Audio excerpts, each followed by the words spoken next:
नमस्कार मित्रांनो, स्वागत आहे तुमचं पुन्हा एका नवीन व्हिडिओमध्ये.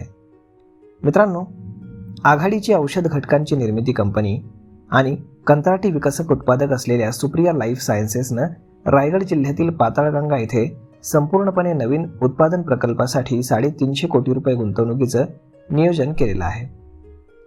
लोटे म्हणजे चिपळूण येथील अंबरनाथ यानंतर कंपनीकडनं प्रस्तावित ही राज्यातील तिसरी उत्पादन सुविधा असेल.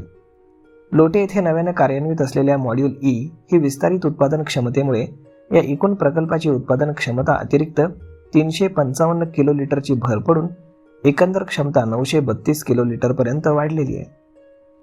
शिवाय अंबरनाथ येथील प्रकल्पाचं पूर्ण क्षमतेनं कार्यान्वयाचं प्रतिबिंब आर्थिक वर्ष 2025-26च्या तिसऱ्या तिमाहीमध्ये दिसून येईल.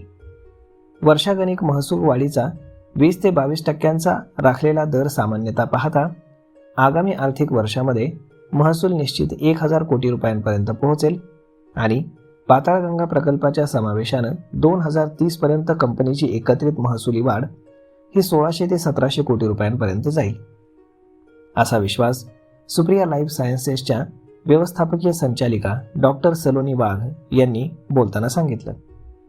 पाताळगंगा इथं नियोजित प्रकल्पाच्या पहिल्या टप्प्यासाठी 60 कोटी रुपयांच्या गुंतवणुकीची आखणी ताळेबंदात केली गेली होती.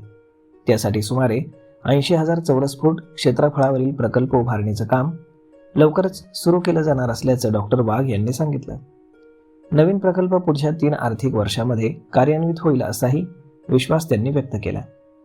संपूर्णपणे कर्जमुक्त असलेल्या कंपनीकडनं नवीन विस्तारासाठी गुंतवणूक ही गंगाजळीतील सुमारे 460 कोटी रुपयांच्या रोख शिलकीतनं केली जाणार आहे. स्पर्धक अत्यल्प असलेल्या अनोख्या नवीन उत्पादनांची प्रस्तुती हा कंपनीच्या व्यवसाय धोरणाचा एक महत्त्वाचा पैलू आहे. दरवर्षी 3 ते 4 नवीन उत्पादनं प्रस्तुत करण्याची कंपनीची रणनीती असेल असं डॉक्टर वाघ यांनी स्पष्ट केलं. लोटे येथील सुस्थापित संशोधन आणि विकास केंद्रासह कंपनीनं अंबरनाथ येथे आणखीन एक संशोधन सुविधा कार्यान्वित केली.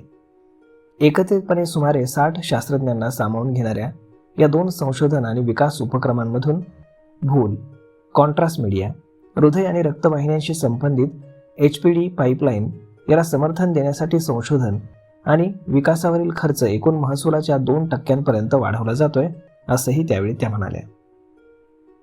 तर मग मित्रांनो, अशा पद्धतीनं सुप्रिया लाईफ सायन्सेसचा हा नवीन प्रोजेक्ट पुन्हा सुरू होत आहे.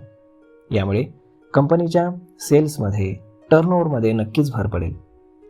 तर मग यावरती आपलं काय मत आहे हे तुम्ही आम्हाला कमेंट करून नक्कीच सांगा.